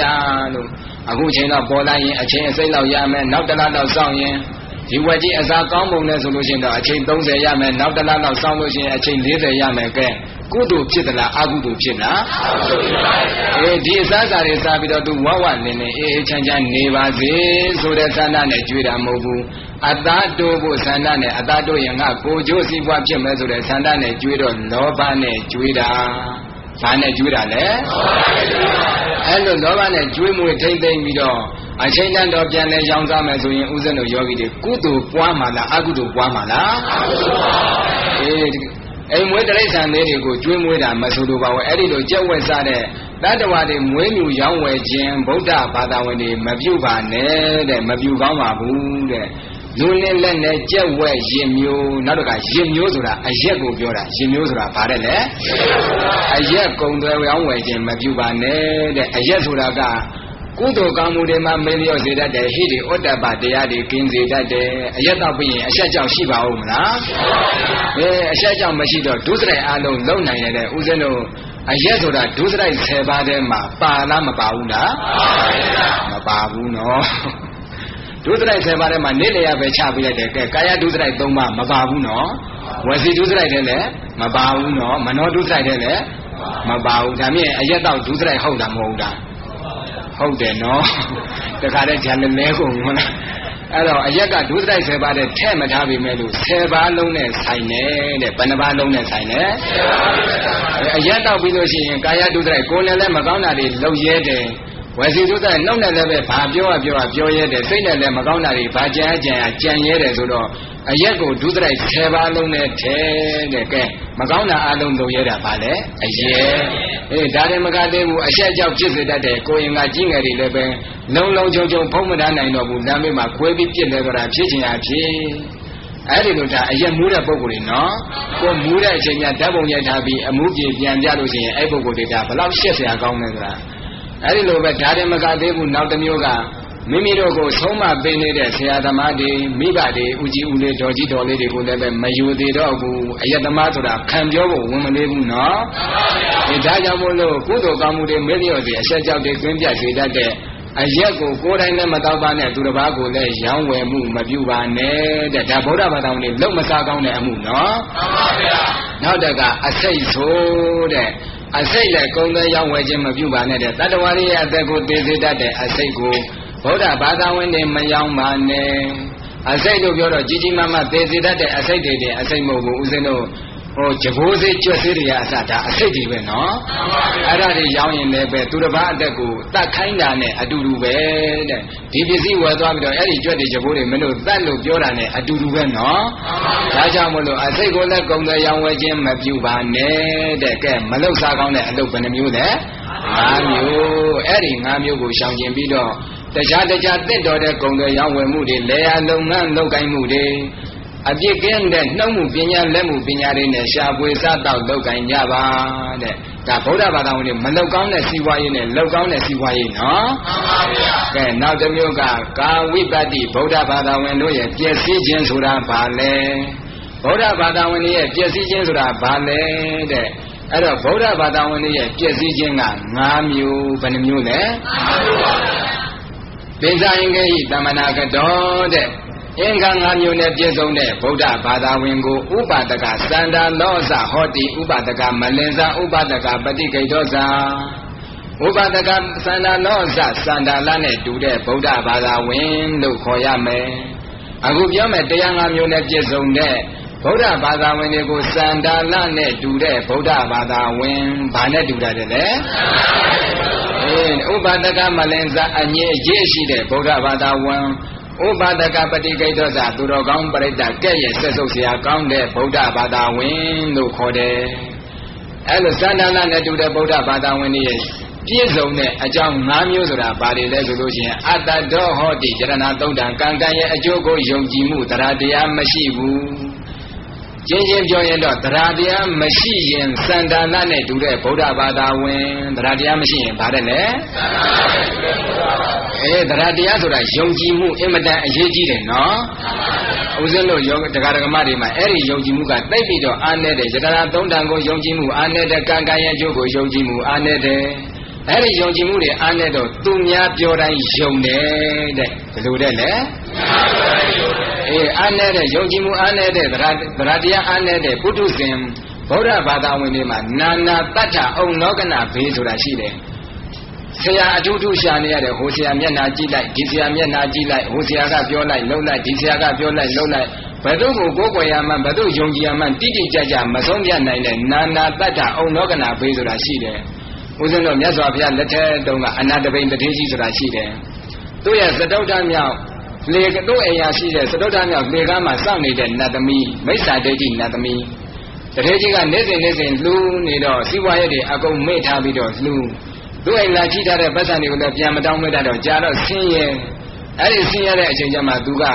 တထေးကြီးရဲ့ဗန္ဒာဒိန်းကိုပြောဗန္ဒာဒိန်းကလက်မခံတော့တခါတာကြီးပြောတာကြီးကလက်မခံတော့အနာတပိန်တထေးကြီးကိုသွားပြောတယ်ညကကိုရောင်ကိုဝါတွေထွန်းလင်းပြီးတော့တိုက်ခန်းထဲမှာကိုထင်ပြတော့ဘသူလ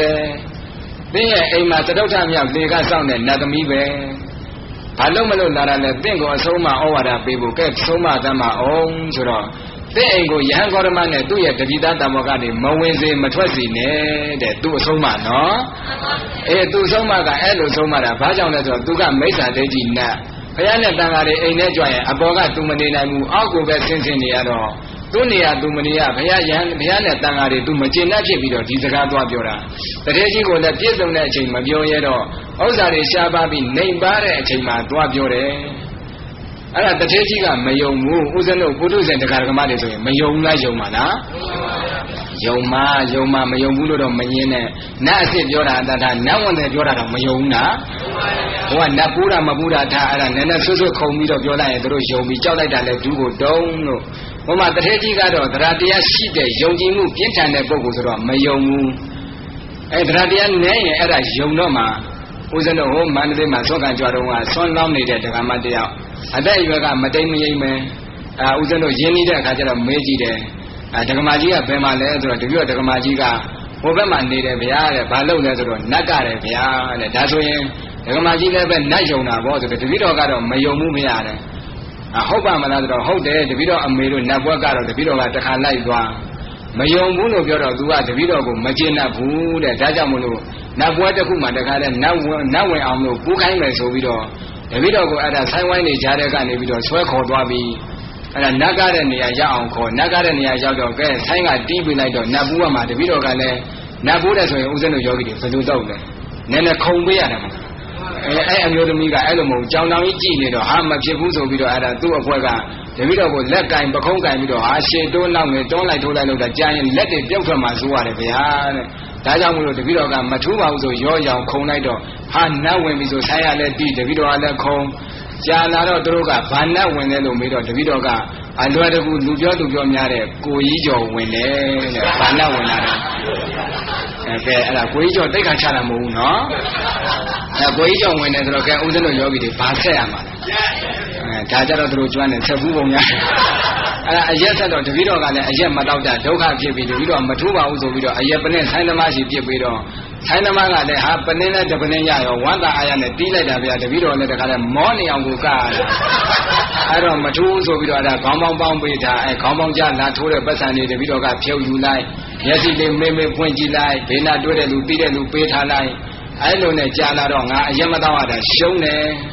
ဘာတော့မလဲဆိုနတ်စင်ပဲလှည့်ကြည့်လိုက်တော့တပည့်တော်ကကြည့်လိုက်တော့ချော်ရည်ပလင်းတွေတန်းစီကြတာတွေ့တယ်ပလင်းဆွဲလိုက်ကောင်းတာမှတပည့်တော်ကဆွဲတော့တာဗျာတဲ့တပလင်းဆွဲလိုက်နည်းနည်းလေးတောင်းလိုက်ပြီးတဲ့လူပေးလိုက်နောက်တပလင်းဆွဲလိုက်ကြာတော့သူတို့နောက်ဝင်တဲ့ဘွဲမခံနိုင်ဘူးဗျာတဲ့တပည့်တော်အနာလာကဆိုတဲ့ကိုကြီးကျော်ဒီနေ့ဘွဲကအခြေအနေသိမ့်မကောင်းဘူးသိမ့်မလုံးဘူးဒါပေမဲ့အဲ့ဘေးနာကသူကနတ်မဝင်ကဘေးနာကယုံတဲ့လူတွေကယုံပြီးတော့ခေါင်းမှာပတ်စံတွေလာထိုးပြီးတော့မလူလားလှူလားအဲ့ဒါနတ်ဝင်တယ်ကိုယုံတာနတ်အစ်စ်မဟုတ်သေးဘူးနတ်အစ်စ်တာဆိုရင်တော့အဲ့ဒါဒူးတုပ်ပြီးရှိခိုးရင်ရှိခိုးကြမှာအခုတရားတရားအားကောင်းတဲ့အတွက်ကြောင့်မို့လို့ဟိုအနာတပိန်တတိကြီးကြတော့မယုံဘူးနော်တရားအရေးကြီးတယ်တဲ့အဲ့ဒါ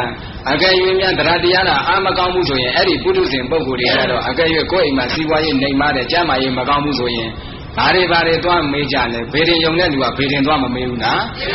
ဘိုးတော်မယ်တော်ယုံတဲ့လူကဘိုးတော်မယ်တော်သွားမေးနတ်ယုံတဲ့လူကနတ်သွားမေးကဲဘေးရင်ကလည်းဟောမှာပဲသူဇာတာကွင်ကြတဲ့အတိုင်းသူဟောပေးလိုက်မှာပဲနော်မှန်ပါဗျာဘိုးတော်မယ်တော်ကလည်းပဲသူစိတ်ထဲရှိတဲ့အတိုင်းပြောထုတ်လိုက်မှာနတ်ကလည်းပဲမင်းတို့အိမ်စည်းဝါးကြတာငါလှုပ်ထားတာမပြောဘူးလားပြောမှာလားကဲအဲ့ဒါသုံးဦးတူပါမလားဘယ်ဟာကိုအမှန်ယူရမလဲ ယူလို့မရဘူးနော်အဲ့ဒါနာနာတ္ထအုံလောကနာဘေးဆိုတာအဲ့ဒါပဲဟိုလူဆရာတင်ရမလို့ဒီလူဆရာတင်ရမလို့တရားအားနဲ့လာရင်ဒီတိုင်းပဲတဲ့ပုထုဇဉ်ဘဝဆိုတာစိတ်ကြောက်စရာကောင်းတယ်နော်ဒါကြောင့်ယရဏသုံးတန်ကံကံရဲ့အကျိုးကိုယုံကြည်တဲ့ဆိုတဲ့တရားတရားရှိအောင်လုပ်ရမယ်တရားတရားမရှိရင်ဗုဒ္ဓဘာသာဝင်ပြည့်စည်တယ်နော်စန္ဒာလနဲ့တူတယ်အိမ်မှာနေရင်အဲ့ဒါစန္ဒာလဖြစ်နေတယ်တဲ့နောက်တစ်မျိုးကအတ္တတော်ဟောတိဒုတိလောဟောတိသီလမရှိဘူးဆိုလို့ရှိရင်လည်းစန္ဒာလနဲ့တူတဲ့ဗုဒ္ဓဘာသာဝင်သီလမရှိရင်လည်းစန္ဒာလနဲ့တူတယ်နော်နောက်တကကောတုဝလမင်္ဂလိကောဟောတိကောတုဝလမင်္ဂလာကိုယုံကြည်တယ်တဲ့ကောတုဝလမင်္ဂလာဆိုတာကကောင်းကောင်းလေးမြင်ရရင်မင်္ဂလာရှိတယ်စီးပွားဥစ္စာလုပ်လို့ရမယ်ကောင်းတဲ့တန်လေးကြားရင်ကောင်းတဲ့အနံလေးနားရရင်အတွေ့အထိလေးတွေ့ကြည့်ရရင်ကောင်းတာလေးစားရရင်ဒီနေ့မင်္ဂလာရှိတယ်မင်္ဂလာရှိတဲ့နေ့စီးပွားဥစ္စာလှုပ်ဆောင်လို့ရှိရင်ပြည့်စုံမယ်အဲဒီလိုကောတုဝလမင်္ဂလာကိုယုံကြည်တယ်တဲ့အိမ်ရှိမှပြဆွဲရင်မကောင်းဘူးအိမ်နောက်ဘေးပြဆွဲမှကောင်းတယ်စသည်ဖြင့်လူပြောသူပြောမင်္ဂလာကိုယုံကြည်တာအဲ့ဒါကောတုဝလမင်္ဂလာကိုယုံကြည်တယ်လို့ခေါ်တယ်အဲ့ဒါအဲ့ဒီလိုယုံကြည်မယ်ဆိုလို့ရှိရင်စန္ဒာလနဲ့တူတယ်ဗုဒ္ဓဘာသာဝင်တဲ့ရရသာဆိုရင်ကောင်းတယ်ပြတ္တရာဆိုရင်မကောင်းဘူးဒီလိုယုံကြည်တာလည်းပဲကောတုဝလမင်္ဂလာကိုယုံကြည်တာပဲနော်မှန်ပါဗျာဦးဇင်းတို့မော်လမြိုင်မှာတခုဖြစ်တယ်ဘာဖြစ်လဲဆိုတော့လေရောင်းဝယ်လို့ဒီနေ့ကပြတ္တရာရဲ့မကောင်းဘူးနေ့ပြင်မှာငွေချေဆိုတော့ကဲညနေ့လည်းလဲရောက်တော့ဟိုကတရားတန်မ300ကျင်ညာချလိုက်ရောအဲ့ဒီငွေချေမဲ့ပုဂ္ဂိုလ်ငွေချေမဲ့ပုဂ္ဂိုလ်ကကဲတရားတန်နေလက်ထက်မှာဘာဖြစ်သွားလဲပစ္စည်းဥစ္စာနဲ့ဆုံးရှုံးမသွားဘူးလားကဲအဲ့ဒါပြတ္တရာရှောင်းနေလို့ပြတ္တရာမရှောင်းလို့ရှိရင်ဆုံးရှုံးမှာမလားဆိုလိုတာကအဲ့ဒါတွေအစွဲလမ်းမထားနဲ့တဲ့ဘုရားရှင်ကဒုနဂတံသူမင်္ဂလံသုဘာပါတံသူဟုတ်တိတံဒုက္ခနောသူမဟုတ်သောသာသူရိတ်တံဗျမစာရိတုကောင်းတဲ့အကျင့်ကိုကျင့်နေတဲ့ပုဂ္ဂိုလ်ရဲ့အထံမှာဒါနသီလသမထဝိပဿနာလို့ခေါ်တဲ့ကောင်းတဲ့တရားတွေကိုကိုယ်ကကျင့်ကြံကြိုးကိုအားထုတ်နေမယ်ဆိုရင်အဲ့ဒီနေ့ဒီနက္ခကောင်းတဲ့နေ့မင်္ဂလာရှိတဲ့နေ့ကောင်းစွာမိုးတော်အလင်းရောက်တဲ့နေ့ပြတ္တရာလွတ်တဲ့နေ့တဲ့ပြတ္တရာရက်ရတာဆိုတာဥစဉ်တို့ပြက်ကလေးနဲ့ရှိတဲ့အတိုင်းကြည့်ရမှာလားကောင်းတာလုံးမလုံးနဲ့ကြည့်ရမှာလားကဲနောက်တစ်မျိုးကမင်္ဂလံပစ္စေတိနောကမ္မံပစ္စေတိနောမင်္ဂလံမင်္ဂလံပစ္စေတိနောကမ္မမင်္ဂလံပစ္စေတိမင်္ဂလာကိုတော့ယုံကြည်တယ်နောကမ္မကံကိုတော့မယုံကြည်ဘူးမင်္ဂလာကြတော့ယုံကြည်ပြီးတော့ကံကြတော့ပယ်ထားတယ်ဆိုလို့ရှိရင်လေစန္ဒာလနဲ့တူတဲ့ဗုဒ္ဓဘာသာဝင်တဲ့မင်္ဂလာကိုတော့ယုံကြည်ပြီးတော့ကံကိုမယုံကြည်ဘူးနော်အိမ်ရှိပြဆွဲရင်စီးပွားတက်မယ်အဲ့လိုတာအယူရှိလို့ရှိရင်ကဲအလုံးမလုံးပဲနေအိမ်ရှိပြဆွဲုံနဲ့စီးပွားတက်ပါမလားအဲ့လိုမင်္ဂလာပဲယုံကြည်ပြီးကံကိုမယုံကြည်ဘူးဆိုရင်လည်းစန္ဒာလနဲ့တူတယ်နောက်ဗုဒ္ဓဘာသာဝင်တယောက်ဖြစ်နေပြီးတော့ဤဒောသဗေဒတခိနေယံကဝေတတိဗုဒ္ဓဘာသာဝင်ရဲ့ပြင်ပမှာဖြစ်တဲ့တခြားဘာသာတွေမှာအလူကံပုဂ္ဂိုလ်မြတ်ကိုရှာမိတယ်ကိုကတော့ဗုဒ္ဓဘာသာဝင်ဗုဒ္ဓဘာသာကိုးကွယ်တယ်ဒါပေမဲ့လို့သူမဲ့တမ်းမဲ့အခါကျတော့တခြားပြင်ပဘာသာတွေမှာအလူကံပုဂ္ဂိုလ်မြတ်ရှိတယ်ဆိုပြီးတော့အဲ့လိုရှာမိတယ်တခြားဒိဋ္ဌိတွေရဲ့ဘောင်မှာရှင်းဥစွာလူတန်းမယ်ဆိုလို့ရှိရင်လည်းအဲ့ဒီဗုဒ္ဓဘာသာဝင်ဒီစန္ဒာလနဲ့တူတဲ့ဗုဒ္ဓဘာသာဝင်တဲ့စန္ဒာလနဲ့တူတဲ့ဗုဒ္ဓဘာသာဝင်ဖြစ်တဲ့အချက်5ချက်ရှိတယ်နော်မှန်ပါဗျာနံပါတ်1တရားတရားမရှိရင်နံပါတ်2သီလမရှိရင်နံပါတ်3မင်္ဂလာကိုယုံကြည်ရင်နံပါတ်4မင်္ဂလာယုံကြည်ပြီးတော့ကံမယုံရင်နံပါတ်5အလူကံပုဂ္ဂိုလ်မြတ်ကိုသာသနာ့ဘမှာရှာပြီးတော့အဲ့ဒီသာသနာ့ဘမှာရှေးဥစွာလူတန်းရင်ဒီအချက်5ချက်မှာတစ်ချက်ချက်နဲ့ညှိနေရင်မဲ့ထိုပုဂ္ဂိုလ်ဒီစန္ဒာလနဲ့တူတဲ့ဗုဒ္ဓဘာသာဝင်တဲ့ဗုဒ္ဓဘာသာဝင်တွေပြည့်စည်ဖို့5ချက်ရှိတယ်နော်အဲ့ဒီ5ချက်ကိုပြောင်းပြန်ပြန်ရင်ဘာဖြစ်မလဲပြည့်စုံဖို့တဲ့ပြည့်စုံဖို့အချက်ကလည်းဘယ်နှချက်လဲ5ချက်ရှိတယ်ကဲပြောင်းပြန်ပြန်ကြည့်လိုက်ပေါ့တရားတရားရှိရင်ဗုဒ္ဓဘာသာကောင်းဖြစ်ပြီနော်အဲ့ဒီဗုဒ္ဓဘာသာမျိုးကျတော့မြတ်စွာဘုရားကဥပဒကရတနင်းဇယရနာနဲ့တူတဲ့ဗုဒ္ဓဘာသာဝင်တဲ့ဘာနဲ့တူတယ်လဲအေးယရနာနဲ့တူတဲ့ဗုဒ္ဓဘာသာဝင်တဲ့ယရနာဆိုတာဥစဉ်လူတိုင်းမနှစ်သက်ဘူးလား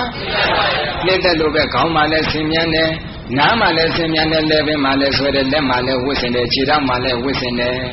တကောလုံးယရနာတွေကိုဝှက်ဆင်ထားတယ်ဆိုတာလူတိုင်းနှစ်သက်ကြလို့နော်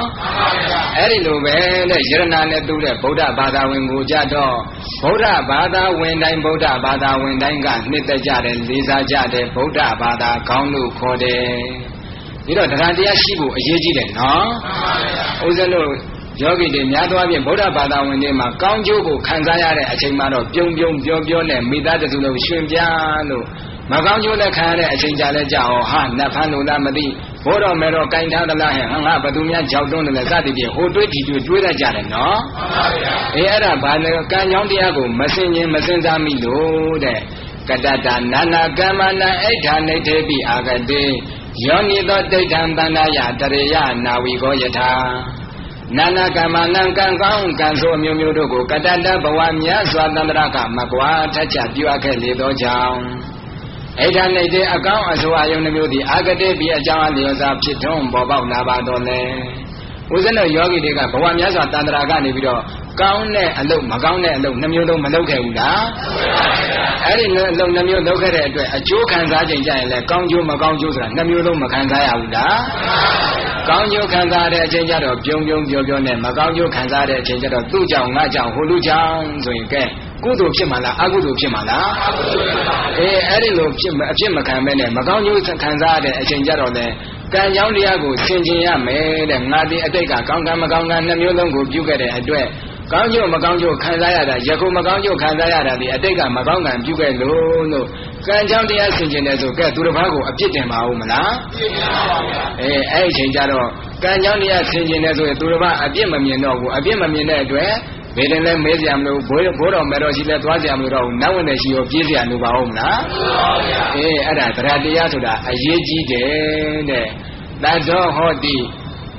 တရားတရားနဲ့လည်းပြည့်စုံရမယ်သီလဝါဟောတိသီလလည်းရှိရမယ်တဲ့နံပါတ်1အချက်ကဘာရှိရမှာလဲဘာဘာသီလပြည့်စုံရမယ်လို့ပြောတာနော်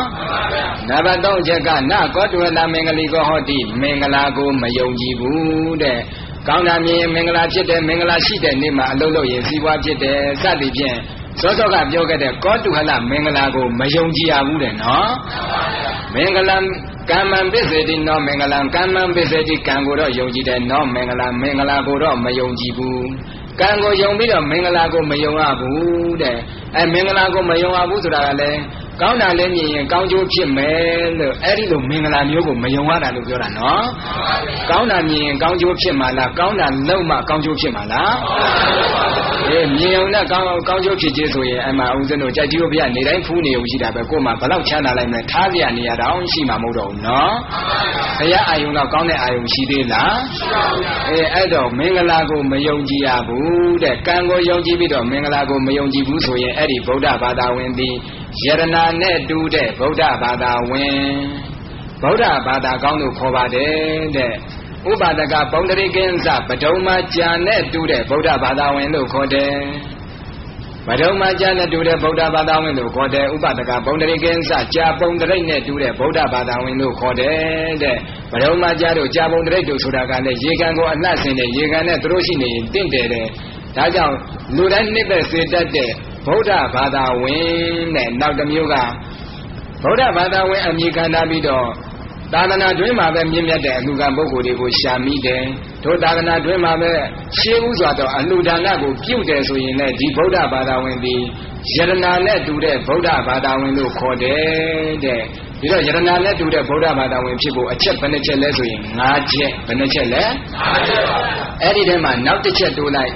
်နောက်တစ်ချက်ကခုနအသက်မွေးဝမ်းကြောင်းစင်ကြယ်ရမယ်ဆိုတဲ့တစ်ချက်တိုးရင်ဘယ်နှချက်လဲ6ချက်ပါကဲအဲ့ဒီ6ချက်နဲ့ပြည့်စုံရင်ဗုဒ္ဓဘာသာကောင်းတစ်ယောက်ဖြစ်တယ်တဲ့ဗုဒ္ဓဘာသာကောင်းတစ်ယောက်ဖြစ်ဖို့အချက်ဘယ်နှချက်လဲ6ချက်ပါဗျာ6ချက်နဲ့ပြည့်စုံရမယ်အဲ့ဒီ6ချက်နဲ့ပြည့်စုံရင်လူတိုင်းနှစ်သက်တဲ့ဗုဒ္ဓဘာသာဝင်ဖြစ်ပြီနော်မှန်ပါဗျာအခုကမှဘာတွေများလဲဆိုတော့ဝိပဿနာလုပ်ငန်းတွေလုပ်သမထလုပ်ငန်းတွေလုပ်ပြီးတော့တို့ကဝိပဿနာဘလောက်အားထုတ်လိုက်တာသမထတွေဘယ်လိုပွားလိုက်တာဆိုခေါင်းပေါင်းကတောင်တောင်နဲ့ဂုံယူနေကြတယ်သမထတိဟုသောတိုက်ပုံအင်ကြီးကြီးကိုဝိပဿနာတိဟုသောမောင်းချက်တွေခေါင်းပေါင်းကြီးကိုတော့ဆောင်းထားတယ်ဗုဒ္ဓဘာသာကောင်းတစ်ယောက်အခြေခံဗုဒ္ဓဘာသာဝင်ကောင်းကောင်းတစ်ယောက်ဖြစ်ဖို့အတွက်ဒီအချက်6ချက်နဲ့မပြည့်စုံဘူးဆိုရင်တော့ခါဝတ်ပစိုးမရှိတယ်လို့ပဲတဲ့ကဲခါဝတ်ပစိုးတော့မရှိဘူးမောင်ချက်တွေကောင်းမောင်ကြီးနဲ့တိုက်ပုံအင်ကြီးကြီးနဲ့တင့်တယ်ပါမလားတင့်ပါဘူးဗျာအဲ့တော့မောင်ချက်တွေကောင်းမောင်ကြီးနဲ့ဆောင်းထားတယ်ဝိပဿနာပွားတယ်ပေါ့သမထကိုလည်းပဲပွားများထားတယ်တိုက်ပုံအင်ကြီးကြီးကိုလည်းခက်ခက်ညာညာဝတ်ထားတယ်အဲ့ဒီအခြေခံဗုဒ္ဓဘာသာကောင်းတို့ပြည့်စုံရမယ်အချက်6ချက်နဲ့လည်းပြည့်စုံတယ်ဆိုရင်ခါဝတ်ပစိုးမြဲနေတော့အဲ့ဒီပုဂ္ဂိုလ်ကြည့်ရင် ကဲကြက်တွေမရှိဘူးလားရှိလားရှိပါရဲ့ဒါကြောင့်မို့လို့ဝိပဿနာတမထတွေဘယ်တော့ပဲလုံးလို့အခြေခံဗုဒ္ဓဘာသာကောင်းတယောက်တို့ရဲ့ကျင့်ရမယ်ကျင့်စဉ်နဲ့မပြည့်စုံဘူးဆိုရင်ထိုပုဂ္ဂိုလ်ဗုဒ္ဓဘာသာကောင်းမဟုတ်ပါဘူးတဲ့အိမ်ပေါ်နေရင်စန္ဒာလဖြစ်နေတယ်နော်စန္ဒာလနဲ့တူတဲ့ဗုဒ္ဓဘာသာဝင်ဖြစ်နေတယ်ဒါကြောင့်မလို့ဒီတရားတော်ကိုနာကြတဲ့ဥစဉ်တို့တရားဓမ္မပေါင်းသူတော်ကောင်းတို့လည်းဗုဒ္ဓဘာသာကောင်းနဲ့ပြည့်စုံရမယ်အချက်6ချက်ကိုပြည့်စုံအောင်ကျင့်ကြံကြိုးကိုအားထုတ်နိုင်တဲ့ဖြင့်ဗုဒ္ဓဘာသာကောင်းတို့ကျင့်ရမယ်အချက်တွေပြည့်စုံတဲ့အခါကျတော့သမထဝိပဿနာလို့ခေါ်တဲ့အထက်တန်းကုသိုလ်တွေပါဆက်လက်ပြုလုပ်နိုင်ပြီးရင်ဗုဒ္ဓဘာသာကောင်းတို့သွားရဖြစ်တဲ့နိဗ္ဗာန်ပရမတ်ကိုလျင်မြန်ထုတ်ကြောင့်မျက်မှောက်ပြုနိုင်ကြပါစေလို့ပတ္ထနာစုပြုရင်တရားဏီကုံချုပ်ရအောင်နော်မှန်ပါဗျာဒေတိတောမေအယံဓမ္မောဗုဒ္ဓေနာဟိသဘာတိတောဒေနာတာဘေဒုက္ခယံဒုဇနာအိဋ္ဌသမင်္ဂိနောဗုဒ္ဓနာအရဟံတသုတရားမူခံတူနိုင်မမြင်ဂေါတမဘုရားရှင်သည်အာဟိသဘာတိတောတန်ထံကရိုင်းဘယပြပြတာတာတိကယုဆို၍ဟောကြားအပ်သောအယံဓမ္မဤဗုဒ္ဓဘာသာကောင်းတရားဆိုတဲ့တရားဒေသနာတော်ကိုမေမယတရားပုဂ္ဂိုလ်ခေါ်ဆိုသမုတ်အကျွန်ုပ်သည်ဒေတိတောတက္ကဒကမတွေသိစေမှစေကျင့်နိုင်ပါစေဤအနေဖြင့်ကောင်းစွာမသွေဟောကြားအပ်ခဲ့ပါပြီဒေနဘုံညနာထုတ်ကဲ့သို့စိဗုဓမ္မဒါနာကုသိုလ်ထူးကြောင့်တာဘေလူရရနာပြပြပြမမကျွန်းခပင်ဩသောအလုံးစုံကုန်သောဇဏတရားနာပရိသတ်နှင့်တကွာတတ္တဝါဟုနတ်လူပြမပေါင်းများစွာတို့သည်အိဋ္ဌသမင်္ဂိနောမိမိတို့လူသားတောင်းတာသောကောင်းကျိုးချမ်းသာမင်္ဂလာကျက်တည်းအထွေထွေတို့နှင့်ပြည့်စုံကြကုန်သည်ဖြစ်၍ဒုက္ခယံဒုယနေ့မှသာနိဗ္ဗာန်ရသည့်ဘဝတိုင်အောင်စိတ်ရွှင်လန်း၍ကြမ်းကြမ်းမာမာချမ်းချမ်းသာသာဖြစ်တော်မူနိုင်ကြပါစေကုန်သတည်း